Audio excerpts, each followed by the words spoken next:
सच्ची सौगंध खाने से भी भरपूर हानि होती है। इसी स्थान में यदि कुछ बनाकर कहा जाए तो इसके समान कोई बड़ा पाप और नीचता नहीं होगी। मैं सच्चे भाव से कहती हूँ, आप सर्वज्ञ हैं और श्री रघुनाथ जी के हृदय के भीतर के जानने वाली हैं। मैं कुछ भी असत्य कहूँगी तो आपके और उनसे छिपा नहीं सकते हैं। मुझे माता कैकेयी के करने का कुछ भी सोच नहीं है और न मेरे मन में इस बात का दुख है कि जगत मुझे नीच समझेगा। न यही डर है कि मेरा परलोक बिगड़ जाएगा और न पिताजी के मरने का ही मुझे शोक है, क्योंकि उनका सुंदर पुण्य और सुयश विश्व भर में सुशोभित है। उन्होंने श्री राम लक्ष्मण सरीखे पुत्र पाए, फिर उन्होंने श्री रामचंद्र जी के विरह में अपने क्षणभंगुर शरीर को त्याग दिया। ऐसे राजा के लिए सोच करने का कौन सा प्रसंग है? सोच इस बात का है कि श्री राम जी, लक्ष्मण जी और जानकी जी पैरों में बिना जूतों के मुनियों के वेश बनाए वन वन में फिर रहे हैं।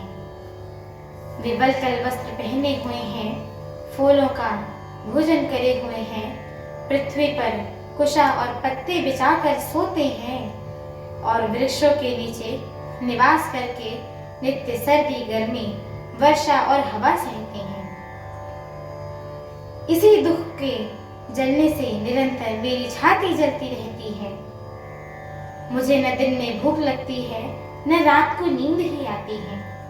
मैंने मन ही मन समस्त विश्व को खोज डाला है, पर इस रोग की औषधि कहीं नहीं है। माता का कुमत अर्थात बुरा विचार पापों का मूल बढ़ई है।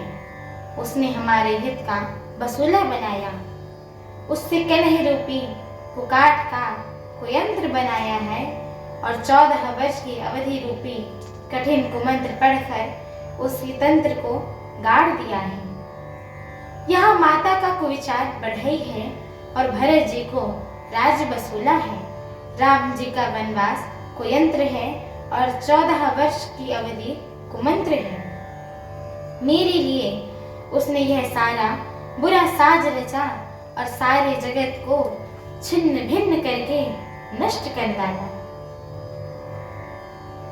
यह कुरोग श्री रामचंद्र जी के लौट आने पर ही मिट सकता है और तभी अयोध्या बच सकती है, दूसरा कोई उपाय नहीं है।